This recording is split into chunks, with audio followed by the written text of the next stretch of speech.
All right, welcome back. This is an original story from Hidden Revenge Family, and it took a turn truly you didn't see coming.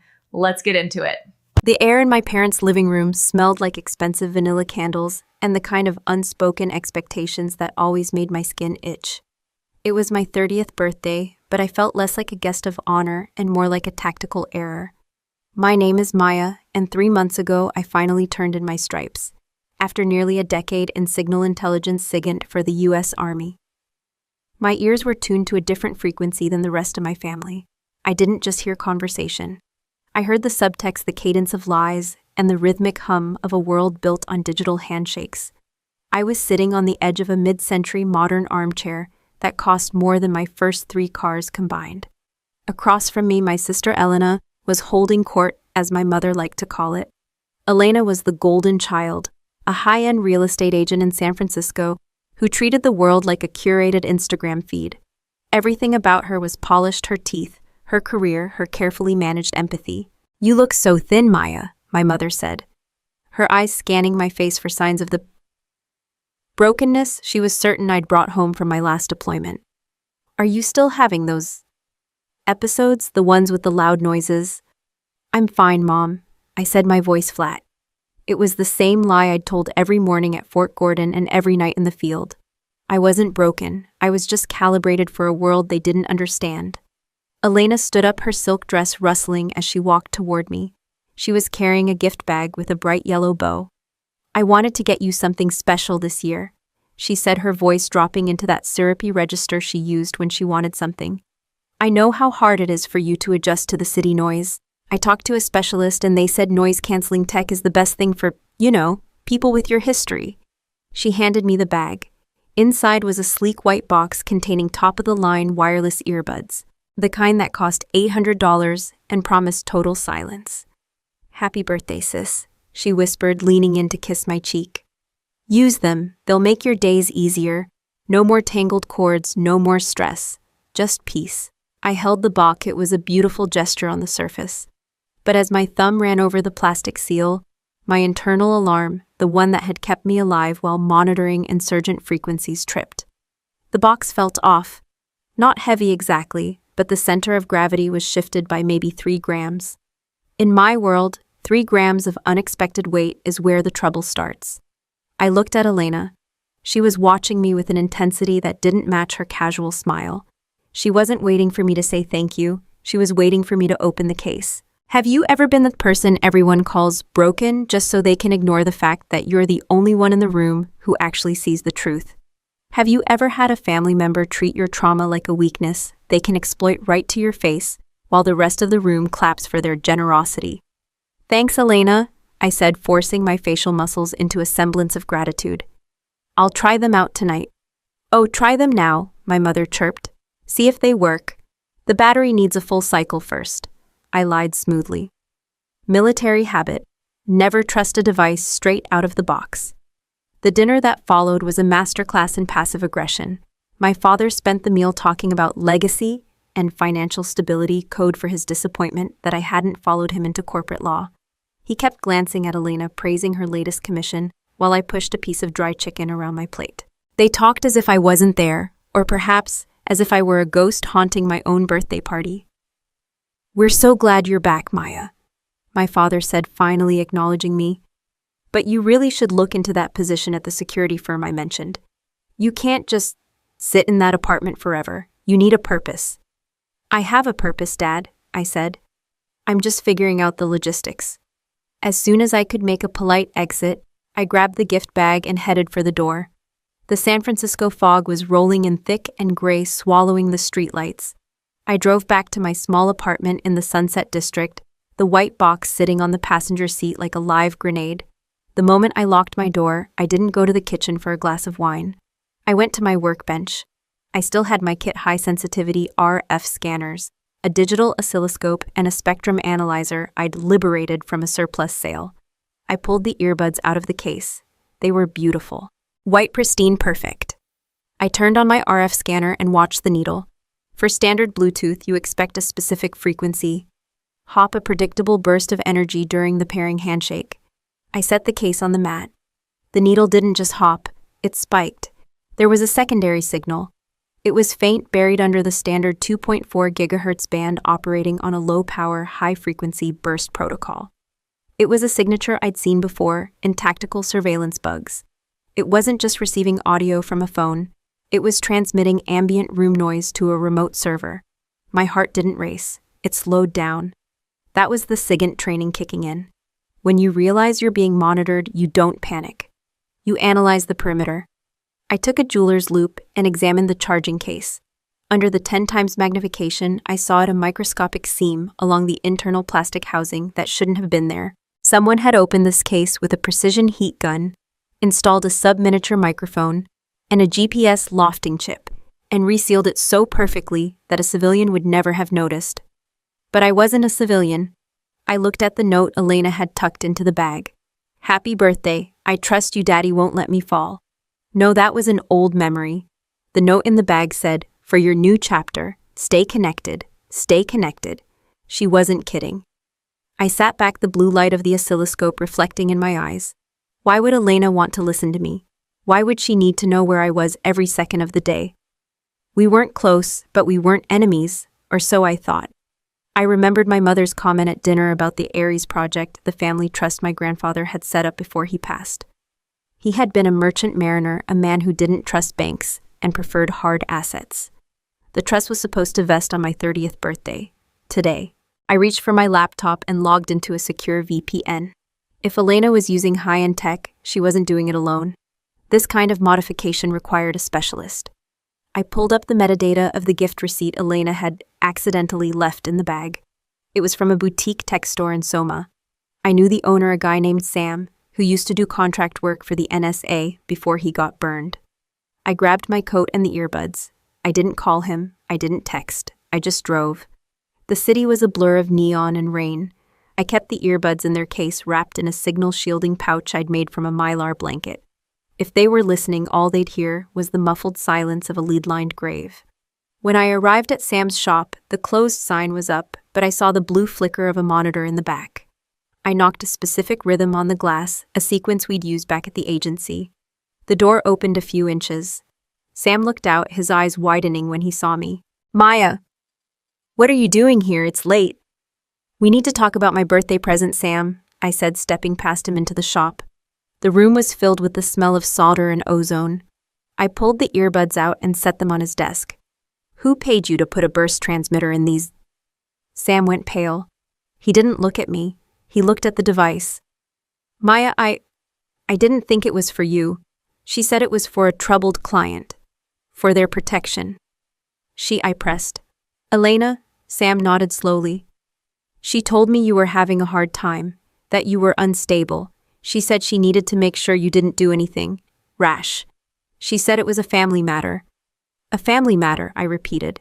I felt a coldness spreading through my chest that had nothing to do with the San Francisco fog. My own sister was using my service, my sacrifice, and my supposed instability as a cover to turn my life into a monitored cage. "There's more, Maya," Sam whispered, his voice trembling. "She didn't just want the audio, she wanted the credentials. She had me install a keystroke logger that syncs whenever you're near your laptop with those buds on.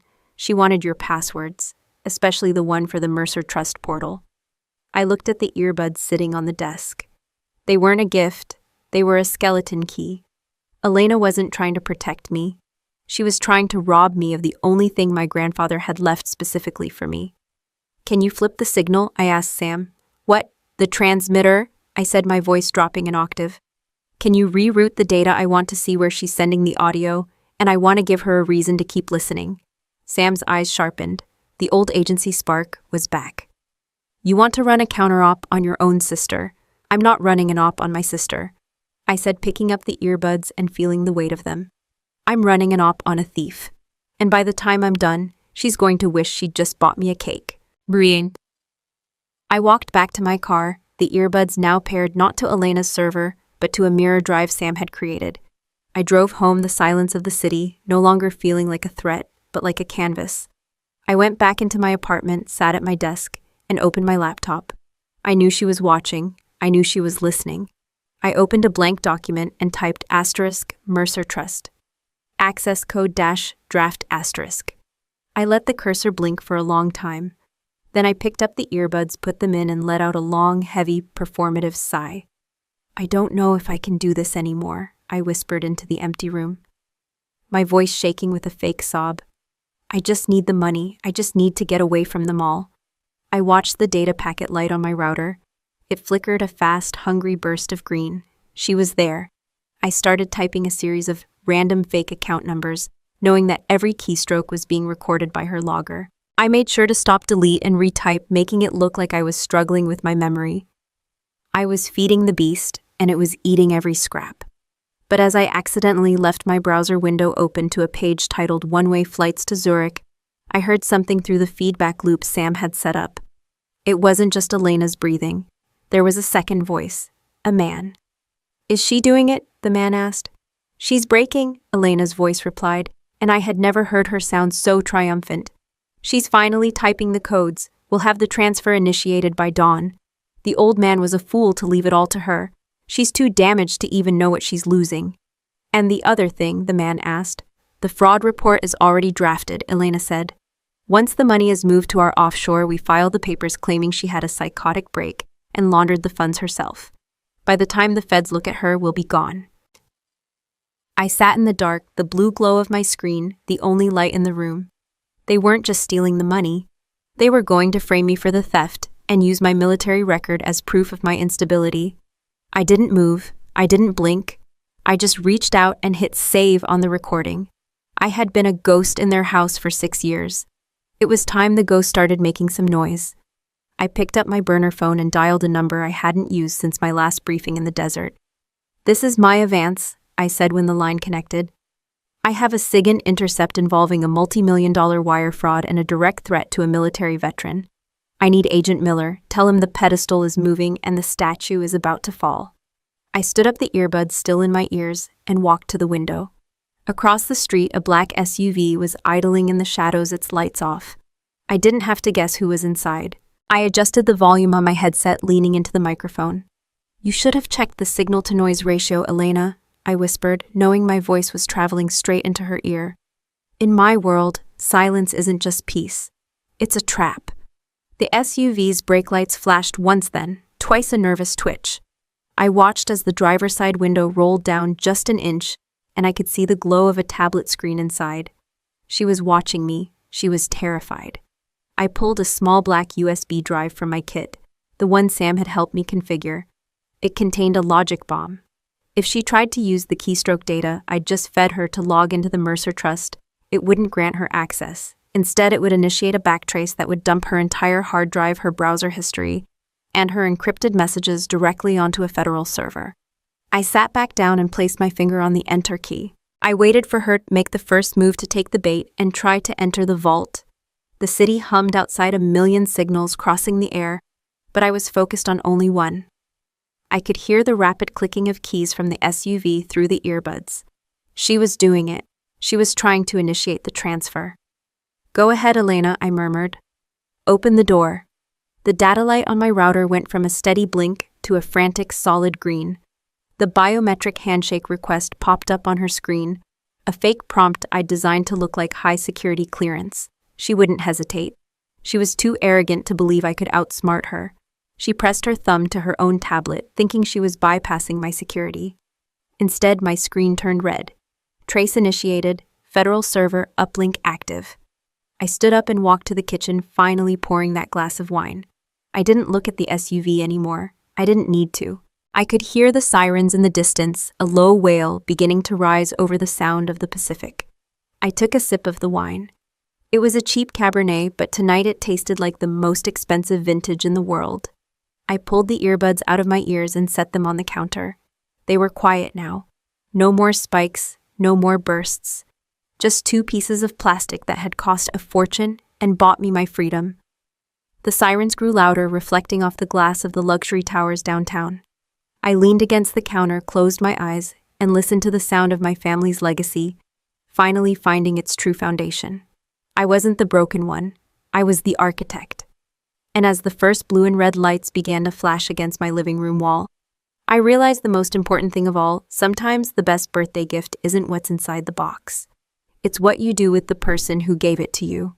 I reached for my laptop one last time, my fingers steady as I opened the encrypted file containing 10 years of Elena's hidden transactions, the ones she thought she'd buried under layers of real estate commissions. I hit send to Agent Miller's private inbox. The front door of my building burst open 3 floors below, and the heavy thud of tactical boots on the stairs began to echo. I didn't hide, I didn't run, I just straightened my sweater, checked my reflection in the darkened window, and waited for the professionals to arrive. The clueless old man story was over. The trial was about to begin, and I had a front row seat. The rhythmic thud of tactical boots against the hallway carpet was a frequency I'd lived with for years, but hearing it in my own apartment building felt like a glitch in the simulation. I didn't rush to the door. I took a final measured sip of the Cabernet, feeling the dry heat of the wine settle in my stomach as the blue and red strobe lights turned my living room into a crime scene. I had spent a decade in the army listening to other people's secrets from thousands of miles away, but tonight the most dangerous signal was coming from 30 yards across the asphalt. I stepped out into the hall just as Agent Miller reached my floor. He looked the same as he did in DC, sharp eyes, a jaw that looked like it was carved from a direct order, and a suit that cost more than my car. He didn't say hello. He just looked at the small black USB drive in my hand. "The uplink is solid, Miller," I said, my voice dropping back into the clipped, mission-ready tone of my deployment days. "The backtrace on the keystroke logger is already dumping her cloud storage." She wasn't just listening to me, she was logging in as me. It's identity theft, wire fraud, and since I'm still technically on inactive reserve status, it's a federal hit on military personnel. "We picked her up in the SUV, Miller replied, gesturing for his team to secure the perimeter. "She didn't even have time to close the laptop. She started screaming about your mental instability the second the cuffs touched her wrists. It's a hell of a birthday, Maya." "The party's only getting started," I murmured. I followed him down to the street. The San Francisco air was biting the fog, clinging to the pavement like a damp shroud. Elena was in the back of a squad car, her face pressed against the glass, a distorted mask of fury and disbelief. Her hair was a mess, her silk dress torn at the hem, a far cry from the polished real estate mogul she'd played at dinner. When her eyes locked onto mine, she didn't look remorseful. She looked like a predator that had just realized the prey was wearing Kevlar. As the officers began processing the scene, a pair of headlights cut through the fog. A familiar silver sedan screeched to a halt behind the police line. My heart sank. My parents. My father was out of the car before the engine fully stopped, his face a map of panicked confusion. My mother followed, her voice high and piercing, cutting through the low murmur of the police radios. "Maya, what is happening? Why are there police? Where is Elena?" She didn't run to me. She ran toward the squad car where Elena sat. Have you ever noticed that when a family has a golden child and a problem child, the parents will literally watch the golden child set the house on fire and then turn around to ask the other kid why they're holding a box of matches? Have you ever reached the point where you realize their love isn't a reward for your loyalty, but a ransom you can no longer afford to pay? "She tried to rob me, Mom," I said, standing my ground as they turned to me. "She bugged the gift she gave me. She was using a keystroke logger to drain the Mercer Trust." My father stopped, his eyes darting between me and the grim-faced federal agents. "That's impossible. Elena has a successful career. She wouldn't need your money." "She didn't just need the money, Dad," I said, pulling my phone out to show him the recording Sam had mirrored for me. "She needed me to be the damaged veteran so she could play the devoted sister while she liquidated our family's history. Listen to this." I hit play. Elena's voice filled the space between us, cold and triumphant. "She's too damaged to even know what she's losing. Once the money is moved, we file the papers claiming she had a psychotic break." My mother flinched, her hand flying to her mouth, but even then the denial was a reflex. "She must have been under so much stress, Maya. You know how the market is. She's your sister. You shouldn't have called the police. We could have handled this as a family." "As a family?" I asked, a bitter laugh escaping my throat. She was planning to have me institutionalized to cover her tracks. She wasn't looking for a loan. She was looking for a sacrificial lamb. Miller stepped in his presence, acting like a physical barrier. "Mr. and Mrs. Vance, this is now a federal investigation. We found a secondary device in the vehicle. It wasn't just your daughter in that car. We have a lead on a male accomplice. She was communicating with a man she referred to as the architect." I felt a cold prickle at the base of my skull. The architect. In the recording, there had been a man's voice, low-cultured, confident. I'd assumed it was a boyfriend or a business partner, but Miller's expression told me the FBI had a different profile in mind. "We need to go back inside, Maya," Miller said, ignoring my parents' protests. "Sam is at the lab now, but we found something in Elena's encrypted messages. She wasn't just targeting the Mercer Trust. She was looking for a specific set of coordinates, something your grandfather left in the physical files." I led them back up to my apartment, the silence in the elevator feeling heavy with the weight of things unsaid. My parents stood in my living room looking like strangers in a space they'd never bothered to visit. They looked at my RF scanners and my workbench with a mixture of fear and judgment, as if the tools I'd used to protect myself were proof of the paranoia Elena had sold them. I sat down at my laptop, my fingers hovering over the keys. "Miller, the Mercer Trust isn't just cash, is it? According to your grandfather's legal team, the cash was just the maintenance fund," Miller said, leaning over my shoulder. "The real asset is the deed to a decommissioned signal site in the Santa Cruz Mountains. Your grandfather bought it at a government auction in the 80s. Elena's partner, this architect, has been trying to acquire that land for 3 years. Every time the trust tried to vest, he found a way to block it. This year they changed tactics. They didn't want to block it. They wanted to steal the identity of the person who owned it." I pulled up the last of the data Sam had rerouted. A map appeared on the screen, a series of red dots marking a path through a dense forest. There was a file attached titled Project Ares, Final Phase. "Maya," my father said, his voice finally sounding small. "Your grandfather, he always said you were the only one who could hear the true signal. I never understood what he meant." "He meant I was the only one paying attention, Dad," I said, not looking up. I clicked on the file. It wasn't a bank statement. It was a scanned image of a handwritten letter from my grandfather dated the day he died. "Maya, they will come for the signal. They will try to tell you the silence is your enemy. But remember, the loudest noise in the room is always the one meant to distract you from the truth." Suddenly, the keystroke logger on my screen flared. A new signal was trying to penetrate my firewall. Not from Elena's laptop that was in an evidence bag. This was a remote ping, a high-frequency burst, originating from inside my own apartment.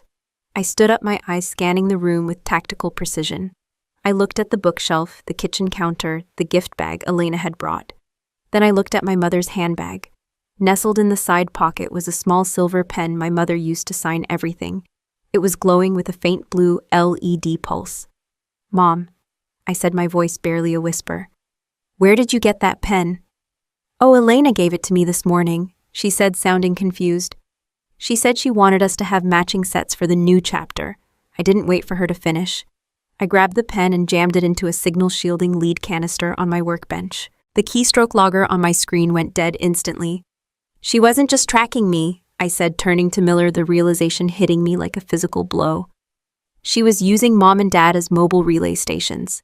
Everywhere they went, the bank, the lawyer's office, the family home, they were carrying a live bug. She's been harvesting everyone's data." Miller's radio chirped. A voice on the other end was frantic. "Director, we have a breach at the Mercer vault. 2 men in tactical gear. They didn't go for the cash. They took the physical survey maps." I looked at the map on my screen, the red dots now beginning to move in real time. Elena was the distraction. The arrest was the noise. The real operation was happening while we were standing here arguing about family loyalty. "They're heading for the Santa Cruz site," I said, grabbing my tactical jacket and my encrypted tablet. I didn't look at my parents. I didn't wait for an apology I knew would never be enough. "Miller, your team is 10 minutes behind. If they get to that site, they don't just get the land. They get the old government backdoor to the West Coast grid." I headed for the door, my internal compass finally locking onto the true north of the situation. Elena had called me broken, but she'd forgotten one thing about my time in the field. The broken ones are the only ones who know how to rebuild the signal from the wreckage. And I was about to turn her new chapter into a final report she'd never get to edit. I jammed the truck into gear, the tires catching the gravel with a violent, purposeful spray, as I left the flashing lights of the crime scene behind my eyes, already calibrated for the high-contrast shadows of the mountain pass. Highway 17 was a death trap on a clear night, but in the thick coastal fog that was currently swallowing the redwoods, it was a tactical obstacle course. My hands were steady on the wheel, the muscle memory of driving armored rigs through mountain passes in the Hindu Kush surfacing like a ghost in my nervous system. I wasn't a civilian daughter anymore. I was a signal intelligence SIGINT specialist on an active intercept. The encrypted tablet Miller had cleared for me was propped against the dashboard, its blue light reflecting off my retinas. As the red dots, the intruders who had breached the Mercer vault moved steadily toward a cluster of topographical lines that didn't appear on any standard GPS. My grandfather, a man the family called a relic, had been an engineer for the Department of Defense during the height of the Cold War. He knew that the most valuable assets weren't stored in banks. They were hidden in the frequency of the air itself. As the elevation climbed and the air turned thin and sharp with the scent of damp pine, I felt the familiar weight of the Ares project settling in my mind. For years, Elena had mocked my grandfather's obsession with the Santa Cruz site, calling it his aluminum foil hat retreat. She'd spent her life curating a world of marble countertops and glass-walled penthouses, never realizing that the foundation of her luxury was actually built on the rugged, unpolished brilliance of a man who saw the world in waveforms. Have you ever been the one who did all the heavy lifting in the shadows, while someone else basked in the spotlight, only to realize they weren't just taking the credit? They were actually dismantling the very structure, keeping you both safe. Have you ever had to choose between letting a traitor fall or saving the legacy they've already tried to burn down? I reached the turnoff for a service road that wasn't on the map. I didn't need the headlights. I had the digital topographical overlay burning in my mind. I cut the lights, the truck coasting in the darkness, as I relied on the infrared sensors I'd installed on the front bumper months ago when I first suspected Elena was skimming from the trust's maintenance fund. I'd told her I was fixing the sensors on the old rig. She'd rolled her eyes, muttering something about me playing soldier in the driveway. She never understood that a soldier's eyes are always searching for the ambush. The service road narrowed, the redwoods closing in like a cathedral of timber and shadow. I pulled the truck into a thicket of brush a quarter mile from the site's perimeter, the engine clicking as it cooled. I moved with the practiced silence of a shadow, my tactical jacket adjusted, the encrypted tablet tucked into a reinforced pocket. I checked my wrist, not a Rolex but a ruggedized tactical watch that synchronized with the site's internal clock. The Santa Cruz signal site wasn't just a plot of land. It was a decommissioned troposcatter station, a massive ear in the sky designed to bounce signals off the atmosphere. My grandfather had bought it for pennies on the dollar, but he hadn't just bought the concrete and the steel. He'd bought the back door, a hardwired link to the regional power and communication grid that had been classified for 40 years. If the architect got inside and used the survey maps to find the physical junction points, they wouldn't just have land. They would have the ability to toggle the lights on the entire West Coast like a kitchen switch. I reached the first perimeter fence. The chain link was old, but the sensors I'd surreptitiously upgraded were live.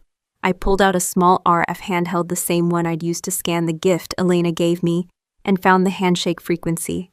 Ping. Response. The gate hummed and slid open just an inch, enough for me to slip through. 50 yards ahead, a black van was idling near the base of the massive parabolic dish that loomed over the clearing like a skeletal moon. 2 men were working at the base of the tower, the sparks of a plasma cutter illuminating their tactical gear in brief, violent flashes. They were fast. They weren't common thieves. They were industrial extraction specialists. I tapped into the site's local Wi-Fi, a closed-loop system I'd built using grandfather's old vacuum tube hardware as a core. It was unhackable by modern standards because it operated on a logic gate system that didn't exist in the digital world anymore. I watched the data packet light on my tablet flicker. They were trying to bypass the primary vault door, the one that required the physical survey maps they'd stolen from the Mercer vault. But they didn't have the logic bomb I'd planted in the system 3 weeks ago. I sat back against a moss-covered redwood, my breathing shallow and controlled. Through the headset I'd salvaged from my workbench, the ones that weren't bugged, I heard a crackle of radio static.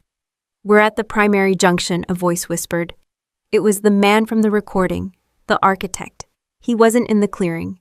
He was remote directing the team through a satellite link. "The maps show the hardline bypass behind the secondary cooling pipe.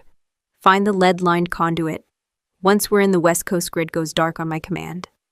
"We're cutting through now," one of the men at the tower replied. I looked at the tablet. The intruders were 30 seconds away from hitting the tripwire I'd laid in the code. I didn't need to shout. I didn't need to fire a shot. I just needed to be the person I'd always been, the one who understands how the machine works, while everyone else is just looking at the shiny casing. I moved closer to the van, my boots silent on the damp needles. I saw the laptop sitting on the van's dashboard, its screen glowing with the survey maps they'd stolen. They had no idea that those maps were 40 years out of date. I'd personally remapped the junction points during my mental instability episodes, the ones Elena had used to mock me. Every time she thought I was staring into space, I was actually recalculating the structural integrity of the Ares project. Suddenly, the sparks from the plasma cutter stopped. The low hum of the van's engine faltered, then died. "What happened?" the architect's voice demanded over the radio, his composure finally cracking. "The feed just went black." "I don't know," the man at the tower said, his voice rising in panic. "The cutter died. The lights, everything just shut down." I stepped out from the shadows of the redwoods, the blue light of my tablet the only thing visible in the clearing. I was standing 10 feet from their van, my silhouette framed by the massive dish above. "The problem with survey maps, gentlemen," I said, my voice carrying through the mountain air with a cold surgical precision, "is that they only tell you where things used to be. In my world, the signal moves, and right now you're standing on the wrong frequency." The man at the tower spun around, his hand reaching for his sidearm, but he froze when he saw the red laser dot of a long-range tactical team appearing on his chest. Miller wasn't 10 minutes behind. He was right on time. The forest, which had been a symphony of static and mechanical groans, suddenly erupted into the blinding white of high-intensity floodlights. FBI tactical teams swarmed the clearing from the tree line, their movements a choreographed storm of black nylon and suppressed rifles. I didn't watch the arrests. I didn't look at the men being shoved against the van. I walked straight to the tower's base, my fingers finding the hidden manual override I'd installed in the shadow of the main cooling pipe. I flipped the switch and the tropo scatter dish began to groan its massive gears, turning as it realigned itself with the true north of the Mercer legacy.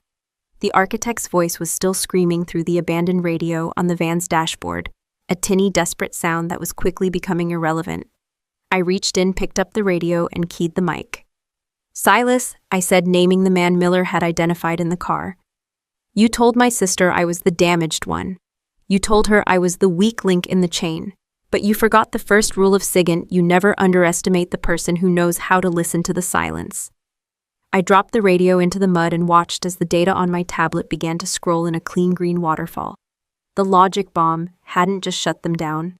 It had initiated a backtrace that was currently dumping the architect's entire operation, every bank account, every shell company, every corrupted official directly onto Miller's server. The mountain air felt different now, lighter, cleaner. The fog was starting to lift, revealing the first faint glow of dawn over the Pacific. I walked back to my truck, my joints aching, but my mind a perfectly tuned instrument. Elena had wanted a new chapter, and she'd certainly gotten one. It just happened to be written in a language she'd never bothered to learn. I climbed into the driver's seat and looked at the empty passenger side. For the first time in years, the silence wasn't a burden. It was the sound of a signal finally reaching its destination. I reached for my phone, scrolling past the missed calls and the drama, and found the one number I hadn't called in a decade. "Miller," I said as the line connected. "The site is secure, but we're not done. I found a secondary encryption layer in the architect's outgoing mail. He wasn't just working for money. He was working for someone who's still on the inside of the West Coast grid." I started the engine, the rumble of the truck a reassuring pulse under my hands. The road ahead was still dark, still winding, but I had the coordinates, and for the first time in my life, I wasn't just following the signal, I was the one sending it. The hum of the server racks in the FBI's regional field office was a low-frequency vibration that vibrated through the soles of my boots, a mechanical purr that felt more honest than anything my sister had said to me in a decade. I didn't wait for the formal debrief. I bypassed the break room with its scorched pot coffee and headed straight for the auxiliary workstation Miller had cleared for me. My shoulder, where the tactical jacket had rubbed against the skin during the trek up the mountain, felt raw, but it was a secondary concern. The primary concern was the secondary encryption layer I'd pulled from the architect's satellite link, a series of algorithmic handshakes that were pinging a localized node right here in the financial district. Miller walked in, dropping a thick manila folder onto the desk beside my laptop. He looked like he'd aged 5 hours in the last 60 minutes. "Elena's in interrogation room 3, he said, rubbing his eyes. "She's not talking, or rather she's talking too much about her rights and her reputation. She still thinks this is a misunderstanding that Dad can fix with a phone call to a senator." "Dad can't fix a treason charge, Miller," I said, my fingers flying across the keys as I initiated a packet-sniffing routine on the architect's recovered data. She wasn't just siphoning the trust fund to pay for her Tahoe lifestyle. She was providing a physical entry point. The architect didn't just want the land.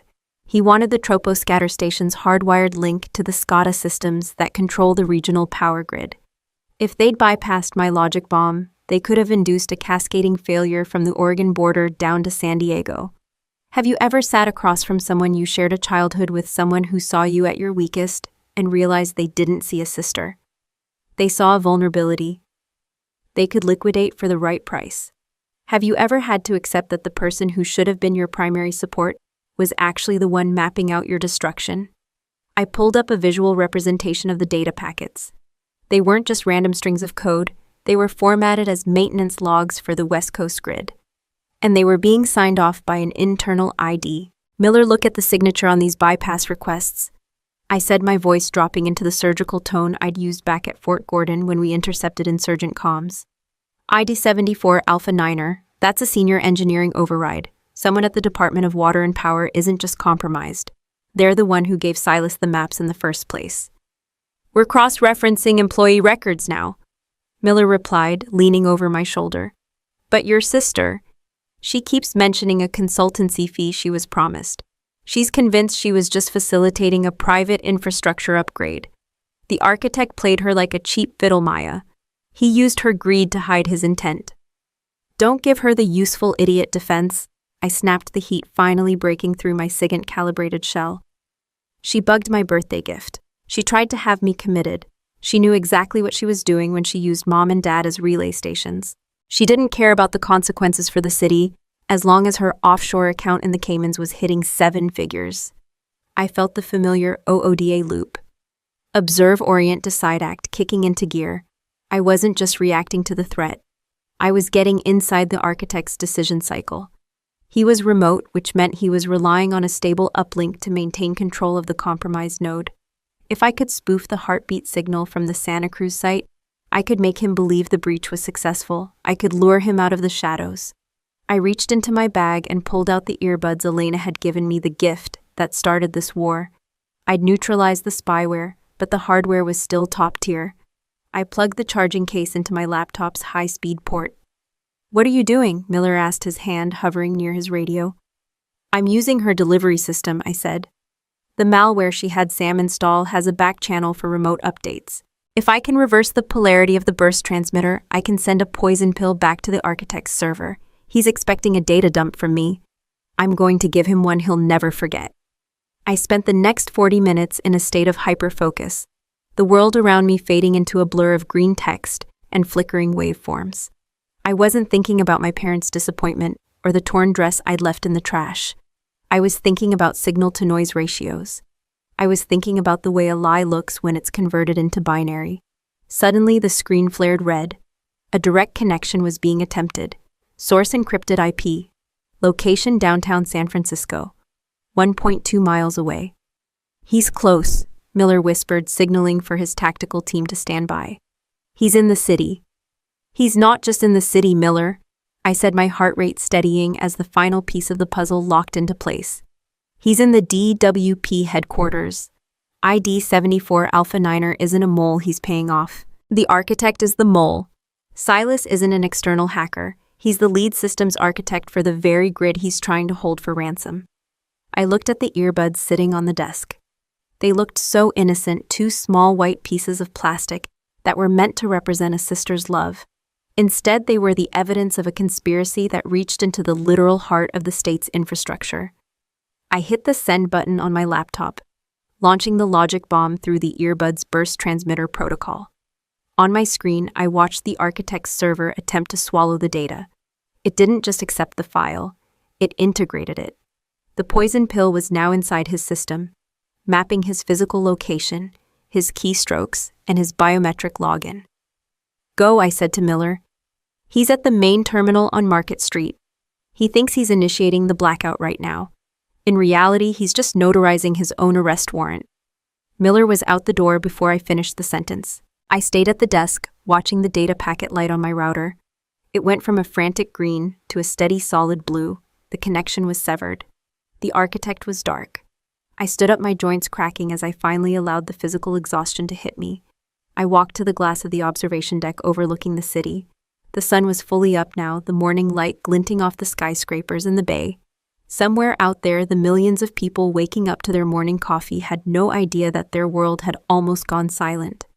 I turned my gaze to the reflection in the glass. I looked like a stranger, eyes hard, jaw set. A woman who had been to war and back without ever leaving the city limits.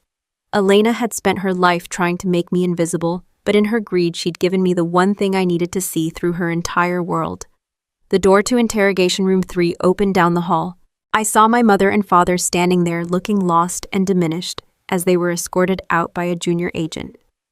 They saw me through the glass of the tech lab.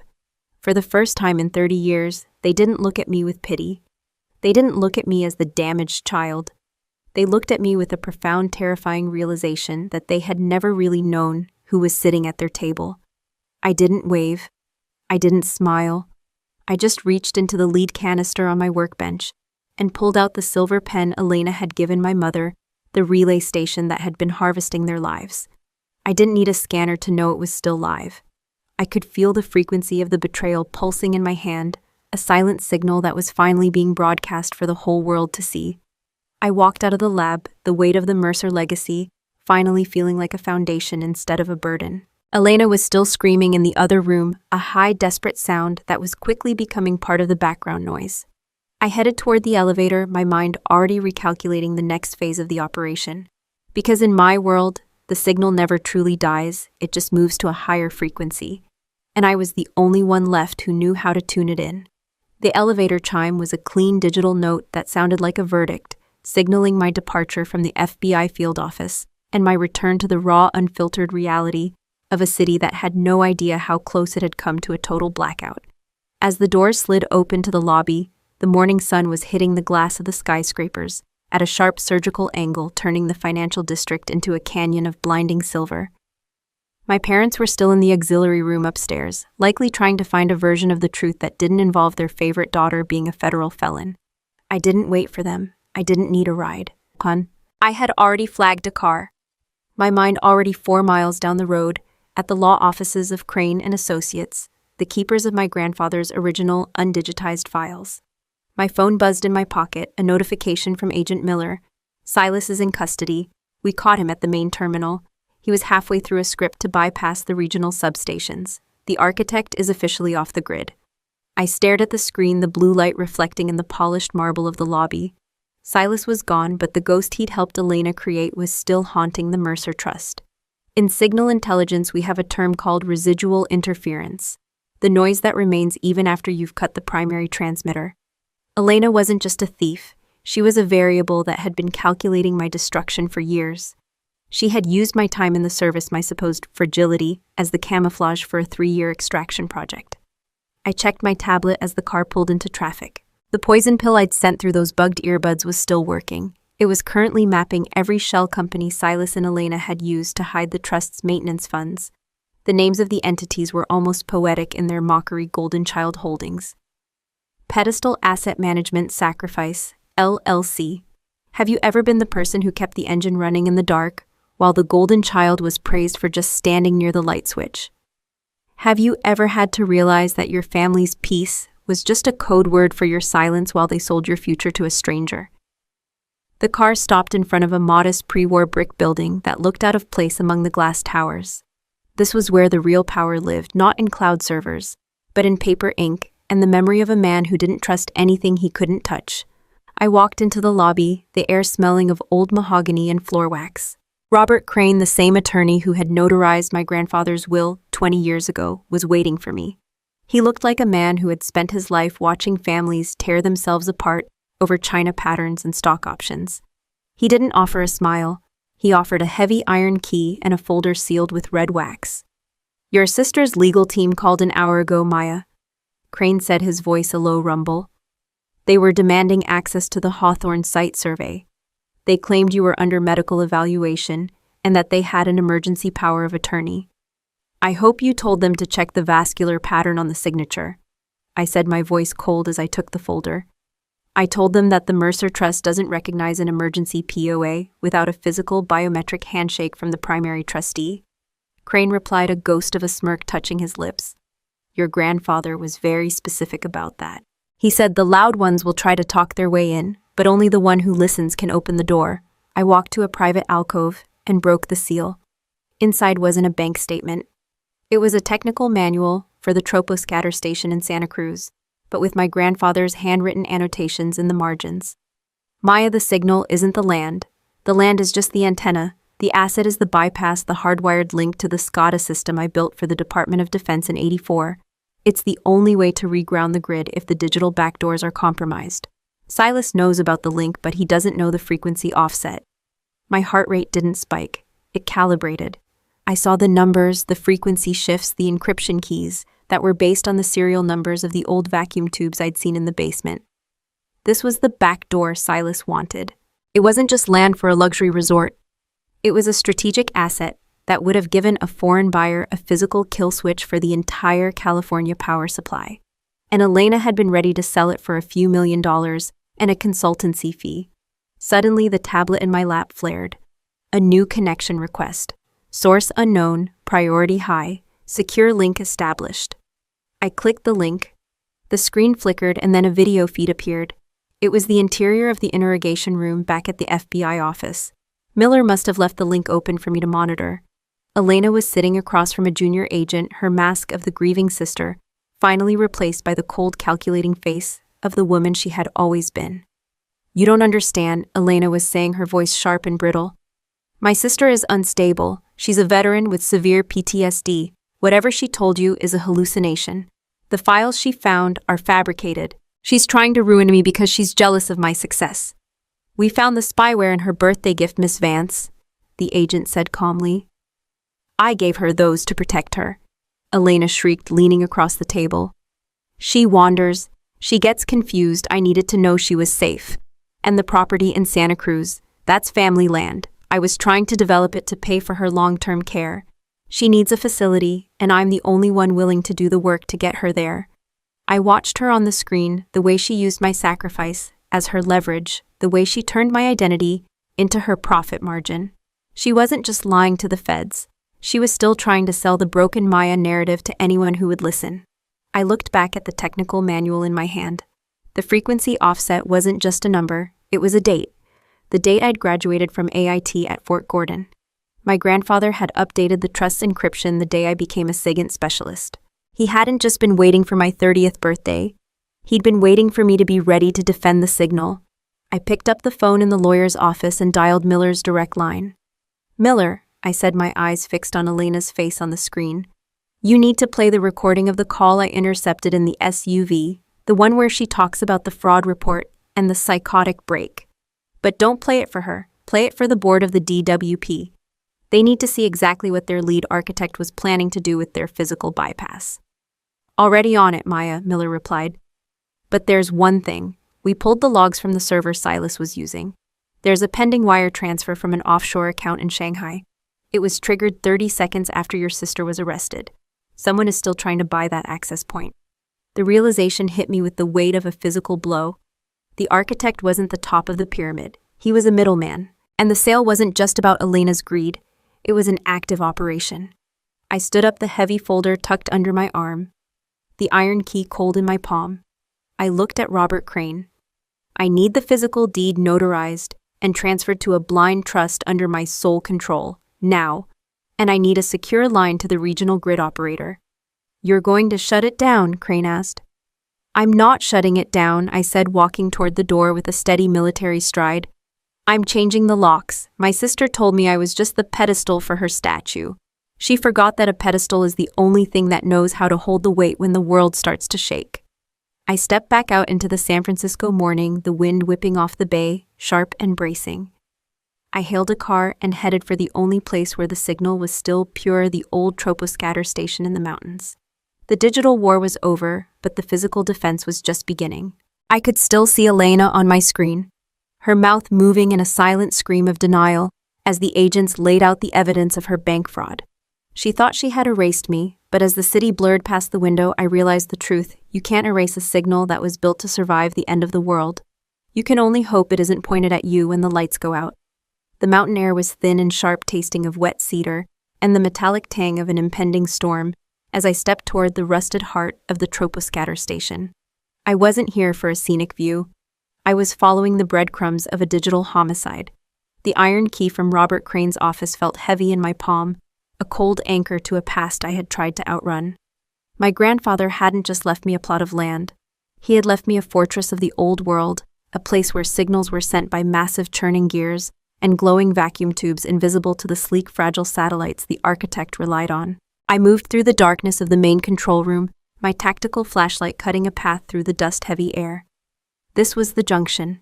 For years, my sister Elena had mocked this place, calling it Grandpa's junk pile, while she sipped mimosas paid for by the very inheritance she was systematically bleeding dry.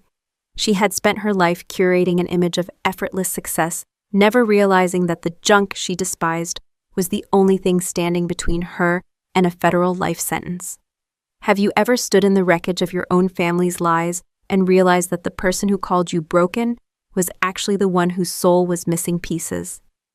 Have you ever watched a golden child sell your history for a down payment on a life they didn't earn, only to find out you were the only one holding the keys to the exit? I reached the primary console, a massive slab of mid-century engineering. My fingers found the manual override Grandpa had mentioned in his marginalia. It wasn't a touchscreen. It was a physical lever requiring the kind of deliberate mechanical force that people in Elena's world didn't understand. I pulled it. The sound was a deep, resonant groan of steel on steel, a low-frequency vibration that I felt in the marrow of my bones. Above me, the massive parabolic dish began to pivot its gears, screaming as it realigned itself, not with a satellite, but with the hardwired nodes of the regional grid. My tablet chimed. Agent Miller was back on the secure line, his voice tight with a new kind of urgency. Maya, we've just processed the architect's phone. It wasn't just a wire transfer from Shanghai. He was in direct contact with the DWP mole 5 minutes before the arrest.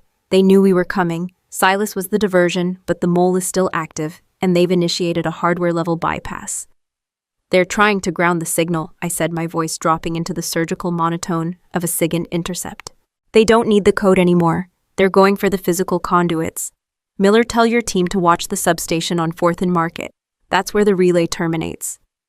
We're already moving, Miller replied. But Maya, there's something else.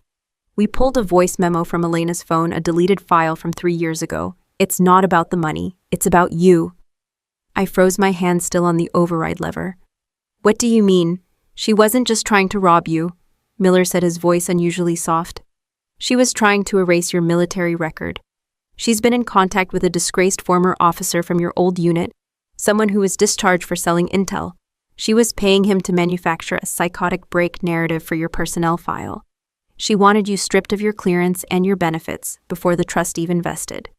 The betrayal didn't hit me as a shock. It arrived as a cold absolute zero. My own sister hadn't just wanted my grandfather's land. She wanted to destroy the only thing I had built for myself, my honor and my service.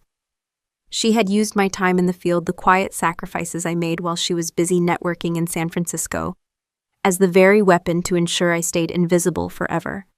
I looked at the oscilloscope on the console. The waveform was chaotic, a jagged mess of interference. The mole was trying to flood the system, creating enough noise to mask the hardware bypass. They thought they could drown out the truth with static. Miller, I said, my grip on the lever tightening. They're using a frequency-hopping protocol to hide the bypass. I need Sam to spoof the heartbeat signal from the Santa Cruz site. Make them believe the station is offline. I'm going to initiate a manual ground through the old vacuum tube array. It's a dirty signal, but it's high voltage. It'll fry any digital tap they've got on the line. Maya, that array hasn't been powered up in decades, Miller warned. The feedback could blow the whole station. I'm an engineer, Miller, I said, a grim smile touching my lips. I know how much load a foundation can take. I moved to the back of the room, to the cabinet housing the massive glass tubes.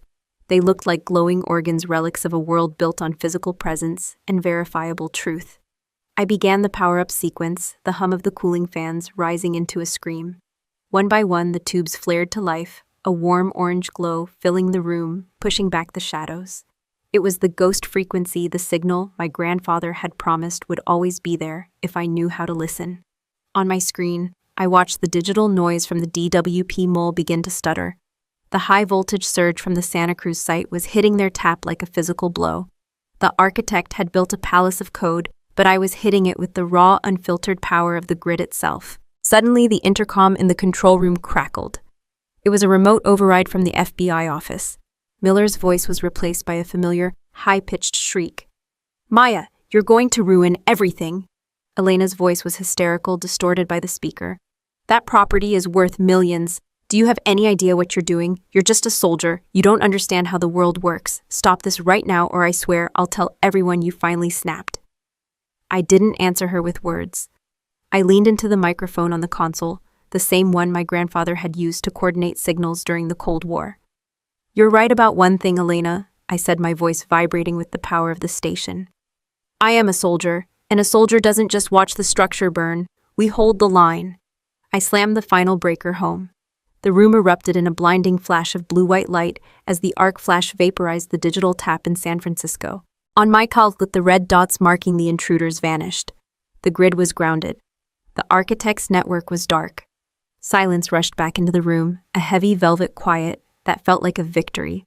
I stood in the orange glow of the vacuum tubes, my chest heaving, the metallic taste of ozone on my tongue. The digital war was over, and the physical tap was destroyed. My phone buzzed. A text from Miller. "The mole at DWP just tried to flee the building. We caught him in the parking lot.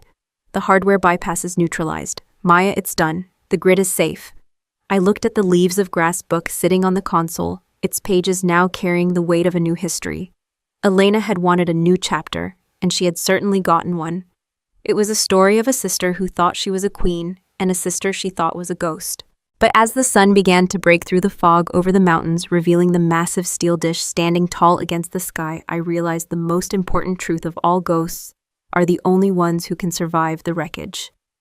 I headed for the door, my mind already calculating the cleanup, the legal filings, and the long, difficult conversations that were still to come. Elena was in a cell. Silas was in chains, and the Mercer legacy was finally secure. But as I walked back to my truck, I didn't feel like I was ending a story. I felt like I was finally, for the first time in 30 years, beginning to hear the true signal. The road ahead was still dark, but I had the coordinates, and I was no longer following anyone else's map.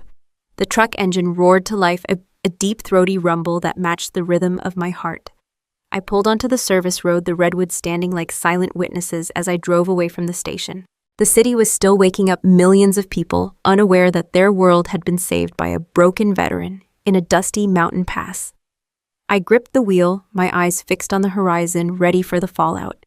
Because in my world, a signal never truly reaches its destination until it's been tested by the storm. And I was just getting started. The vibration of the steering wheel against my palms felt like a countdown. I had finally stopped. But as the first true rays of the California sun hit the windshield, the light didn't bring the usual sense of morning peace. It felt like a high-intensity lamp in an interrogation room, exposing every jagged edge of the life I had tried to piece back together. I pulled the truck onto the shoulder of the winding mountain road, the engine ticking as it cooled, and opened the encrypted tablet one more time. The architect's outgoing mail wasn't just a list of wire transfers. It was a map of institutional rot. The inside contact I had mentioned to Miller, the one who provided the bypass codes to the regional grid, wasn't just some low-level technician. The credentials belonged to Julian Vane, the very man who sat on the oversight committee for the Mercer Trust's environmental impact. I sat there for a moment, the salt air and the scent of ozone from the station's discharge still clinging to my hair. In the Army, we talked about latency, the delay between a signal being sent and the response being received. For 30 years, my family had been operating on a massive latency. They thought they were living in a world where Elena was the success story, and I was the broken remnant, never realizing the signal had flipped long ago. Have you ever stood in the middle of a life you built with your own hands, only to realize that the people who share your DNA were treating your very existence as a line item expense? They were looking to cut. Have you ever reached the point where the only way to save your family's legacy was to physically dismantle the lies they had used to build their thrones? I put the truck back in gear and headed straight for the city, bypassing my apartment. I didn't need to change. I needed to be in the room when the final packet of data hit the DWP's server. By the time I reached the federal building, the lobby was already buzzing with that specific frantic energy, that follows a strategic collapse. I didn't wait for a visitor's pass. I had a departmental clearance from Miller that bypassed the queue. In the high-security tech lab, Agent Miller was standing in front of a wall of monitors. He didn't look like a man who had just arrested a billionaire's accomplice. He looked like a man who had just realized the ocean was much deeper than he thought. "The surge you initiated from the Santa Cruz site didn't just fry the tap," Miller said, not looking away from the screen. "It triggered an automated diagnostic report at the DWP's main hub. Because the signal was dirty, your grandfather's old vacuum tube signature, the modern firewalls didn't know how to scrub it. It bypassed their internal encryption and dumped the last 3 years of Julian Vane's private logs directly into our secure drop." "And Elena?" I asked, my voice sounding like gravel. "She's in the holding cell downstairs," Miller replied. "Her lawyer is already trying to float the coercion defense. He's claiming Silas the architect threatened her. He's even trying to use your military record as a weapon again, suggesting that your paranoia made her feel she had to take extreme measures to secure the family assets." I felt a cold smile touch my lips. He's still using the script I fed her. Arrogance is a hell of a frequency. I walked over to the terminal and pulled up the voice memo I'd intercepted earlier, the one where Elena laughed about me being too damaged to know what I was losing. I didn't just play it. I used the forensic suite to cross-reference the background noise in the recording. "Listen to the frequency in the back of the audio, Miller," I said, pointing to a rhythmic low-frequency hum on the spectrum analyzer. "That's not a car engine. That's a substation transformer, specifically the one at the DWP headquarters. She wasn't just talking to Silas in a car. She was in the building. She was with Julian Vane. This wasn't her being coerced. This was her facilitating the handover of the West Coast backdoor in real time." The room went silent. The golden child hadn't just been stealing from her sister. She had been acting as the primary broker for an infrastructure hijacking. Suddenly, the door to the lab opened.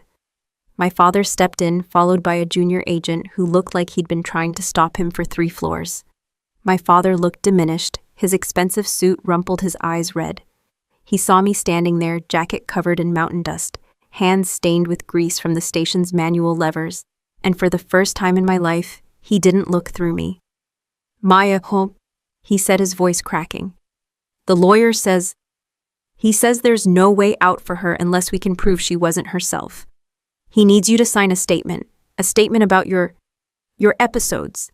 He says if the court thinks there was a history of instability in the house, it might mitigate her intent." I stared at him, the man who had spent 30 years praising my sister's business acumen while I was monitoring frequencies in the desert to keep people like him safe. "You want me to commit perjury, Dad?" I asked, my voice perfectly level. "You want me to validate the lie she used to bug my home and rob our grandfather's legacy? Just so she doesn't have to face the consequences of treason? She's your sister." He yelled, the old authority flaring up for a split second before dying out. "We're a family, we protect each other." "Protection is a two-way signal, Dad," I said, walking toward him until I was inches from his face. Elena didn't see a family, she saw a perfect shell. She saw Mom and Dad as mobile relay stations to harvest data, and she saw me as the pedestal for her statue. Well, the statue fell, and I'm not the one who pushed it.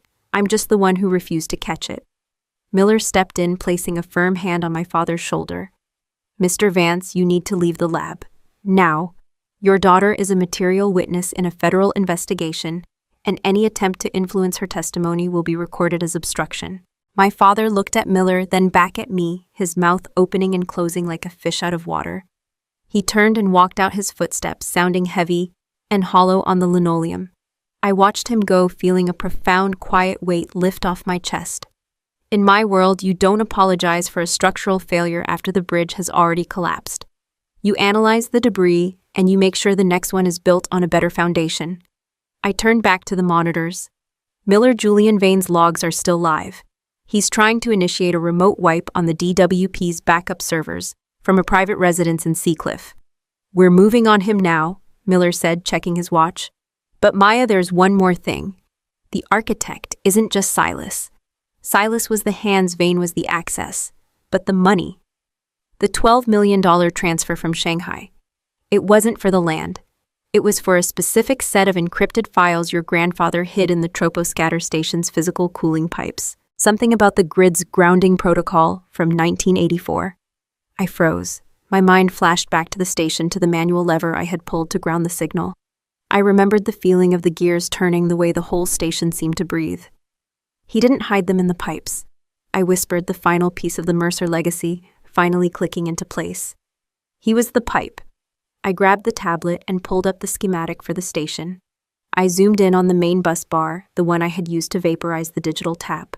Underneath the high-voltage housing, there was a secondary conduit, one that didn't appear on the digital blueprints I'd seen in Elena's stolen files. It wasn't a wire. It was a physical analog storage medium, a series of gold-plated cylinders that only functioned when the station was under full load. He didn't just leave me a station pub. I said, my heart rate steadying as the logic reached absolute zero. He left me the only hard copy key to the entire West Coast emergency reset, and Elena was trying to sell the combination to the highest bidder. I stood up, adjusting my tactical jacket, my mind already calculating the next move. Julian Vane thought he was wiping his tracks, and Elena thought she could hide behind the golden child mask one last time. But they had forgotten the most important rule of signal intelligence. You can't delete a signal that was built to survive the end of the world. I headed for the door, the pulse of the Mercer legacy, now a steady hum in my own blood. We weren't done cleaning up the wreckage, and I was the only one who knew where the real signal was buried. I felt the cold weight of the keys to the Santa Cruz site in my pocket. A physical reminder that the truth doesn't just set you free, it gives you the power to ground the storm. The courtroom was filled with the sterile scent of floor wax and the heavy electric silence that follows a 12-year federal sentence. Elena sat at the defense table, her silk dress rumpled, her polished San Francisco real estate persona completely disintegrated. When the bailiff led her away, she didn't look back at our parents. She looked at me, and for the first time in my life, I didn't see the golden child. I saw a signal that had finally run out of power. The aftermath of a structural collapse is never quiet. There is always the groaning of the remaining beams. My parents stood in the hallway of the courthouse looking like ghosts of the people who had raised me. My father's hand was trembling as he reached for my arm, but I stepped back, maintaining the tactical distance I had learned in the field. The OODA loop was complete. I had observed their denial, oriented myself to the betrayal, decided on justice, and acted with surgical precision. Maya, my mother whispered, her voice a fragile reed. The house. The bank sent a notice. They said you own the mortgage now. They said you're the one we have to talk to. I don't just own the mortgage, Mom. I said, my voice as level as a horizon line. I bought the debt Elena accrued when she used your home as collateral for her laundering scheme. Through the Mercer Trust, I am now the sole creditor for every asset this family has left. The golden child didn't just steal from me. She sold the floor you're standing on. My father looked at the floor, his eyes wet with a realization that had arrived 3 decades too late. We didn't know, kiddo. We thought we were keeping the peace. We thought you were the one who couldn't handle the load. You confused my silence for weakness, I replied, feeling a strange hollow calm. In signal intelligence, the quietest frequency is often the most dangerous. I spent 10 years in the Army securing the world's most sensitive data, while you spent 10 years telling everyone I was broken so you didn't have to acknowledge that I was the only one holding this family together. Peace isn't the absence of conflict, Dad. It's the presence of justice. I turned and walked toward the exit, the rhythm of my boots on the marble floor steady and purposeful. I wasn't running away. I was relocating the base of operations. 2 hours later, I was back in the Santa Cruz Mountains. The fog had cleared, leaving the massive troposcatter dish standing like a titan against the Pacific sky. I walked into the control room, the warm orange glow of the 1984 vacuum tube still humming, a heartbeat of a bygone era that the architect and his digital shortcuts could never understand. I sat at the console and opened my laptop. The FBI had finished their sweep of Silas's servers. The poison pill I'd delivered through Elena's bugged gift had mapped every corrupted node in the regional grid. Because I had grounded the signal from the station, the West Coast back door was now welded shut. The strategic asset my grandfather had hidden in the cooling pipes, the gold-plated analog cylinders, were now the only hard copy master keys in existence. I reached out and flipped the manual override, feeling the gears of the dish scream as it pivoted toward the horizon. I wasn't just a veteran trying to find her place in a civilian world anymore. I was the guardian of a legacy that had been tested by fire and betrayal. My phone buzzed. It was a message from Sam, my old teammate. The paperwork for the Vance Foundation for Signal Restoration just cleared. The site is officially a sanctuary for veterans transitioning into cybersecurity. You did it, Maya. You built the foundation. I leaned back in the chair, looking at the oscilloscope. The waveform was a clean, steady sine wave. No interference, no static, no lies. I thought about the earbuds Elena had given me, the gift that was meant to be my leash. I had used the very technology she intended for my destruction to rebuild my own reality. I had turned her surveillance into my intelligence, her fraud into my leverage, and her contempt into my freedom. The sun began to set over the ocean, painting the sky in shades of bruised purple and gold. I took out my old military dog tags, the metal cool against my palm, and set them on the console next to my grandfather's drafting pencil. For years, I had carried the weight of being the problem child, the unstable one, the pedestal, for a statue that was always destined to crumble. But as I watched the signal dish lock into its final position, I realized that a pedestal is just a foundation that refuses to be buried. I walked out onto the balcony, breathing in the salt air. Below me, the first group of veterans was arriving at the gate, men and women who, like me, had been told they were too damaged to be useful. I was going to teach them how to hear the truth in the silence. I was going to show them that being broken isn't the end. It's just the moment you start building the signal from the wreckage. Behind me, the station hummed a deep, resonant vibration that felt like home. My sister was in a cell, my parents were finally facing the truth, and the grid was secure. But those were just metrics on a spreadsheet. The real victory was the silence in my own head, a silence that was no longer a cage, but a canvas. I had finished the mission. I had secured the perimeter. And for the first time in 30 years, the signal was coming in loud and clear. I looked at the horizon and whispered to the wind. Message received, Grandpa. The line is held. I closed the heavy steel door of the control room, the latch clicking with a finality that required no further broadcast. The war was over and the reconstruction had begun. If you discovered your family was using your greatest sacrifice as the blueprint for your own destruction, would you burn the bridge to save yourself or stay and watch it collapse with you inside? Do you think Maya was right to become her sister's sole creditor to ensure she could never cause harm again? Or did she go too far in dismantling her family's life? Share your thoughts in the comments below, and don't forget to subscribe for more stories of justice, resilience, and the power of the truth. I stood on the balcony of the Santa Cruz station, the wind carrying salt from the ocean and the low metallic hum of the signal dish behind me. A year ago, I was the broken daughter, a quiet veteran in a small apartment avoiding family dinners and fake concern. Today, I hold the keys to a legacy, a system, and most importantly, my own life. But the greatest victory wasn't exposing Elena. It wasn't dismantling Silas. It was realizing I had never been broken in the first place. I had simply been living on a frequency they couldn't hear. There's a truth I learned in the military, and then relearned in my own family. People call you weak when they can't control you. They call you unstable when you assault to see what they refuse to face. They label you damaged when your calm exposes their chaos. For years I believed them. I thought my silence meant something was wrong with me, but silence wasn't my flaw. It was my instrument. It was how I listened. It was how I survived. It was how I saw the truth long before anyone else dared to look. That's the first lesson I want to leave with you. Don't accept the labels people place on you without asking who benefits from you believing them. Elena needed me small so she could feel large. My parents needed me fragile so they wouldn't have to face their own failures. Society loves tidy stories, the successful child and the defective one. But real life doesn't work in headlines. It works underground in the unseen systems that only patient eyes discover. The second lesson is harder. The deepest betrayal almost always comes from where you expected safety. Not from strangers, not from enemies, but from those who shared your table, your childhood, your name. And learning that doesn't make you bitter. It makes you precise. Love is not permission to harm. Family is not immunity from accountability. Some bridges don't need to be burned. They simply need to be left behind.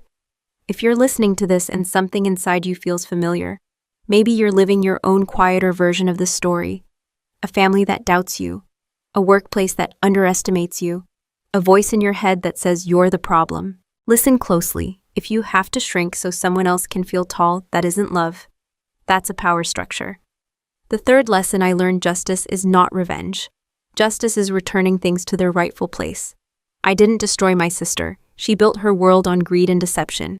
I just removed the supports. Gravity did the rest. Standing up for yourself isn't cruelty. It's refusing to stay on the altar where someone else planned to sacrifice you. You don't have to scream to be strong. You don't have to prove yourself to people committed to misunderstanding you. Sometimes the most powerful move is quiet preparation, quiet patience, and one clear, decisive step when the moment arrives. The fourth lesson, the skills you learn in pain often become the tools that save you later. I learned to read signals in war. I used the same skill to read lies at a family dinner table. I learned to stay steady under fire. I used that steadiness when everything familiar turned against me. No experience is wasted. No hardship is meaningless. One day you will understand why you had to survive it. But to transform pain into strength, there is one requirement: you cannot stay a victim forever. I felt anger, I felt grief, but I chose action. I took responsibility for my future. No one else was going to build my life for me. And that brings me to the most practical lesson of all. No one is coming to rescue you from your own life. Only you. Others may help. Others may walk beside you, but the steering wheel is always in your hands. When I accepted that, I stopped waiting for apologies. I stopped waiting for validation. I started building my own system, my own foundation, my own rules. I created the Vance Foundation not just to train veterans in cybersecurity, but to prove something larger. The people once called damaged are often the ones best equipped to repair what truly matters. If you feel out of sync with the world around you, maybe you're not wrong. Maybe you're simply hearing a frequency others ignore. And finally, this is what I want you to remember. You do not need to become the version of yourself that others expect.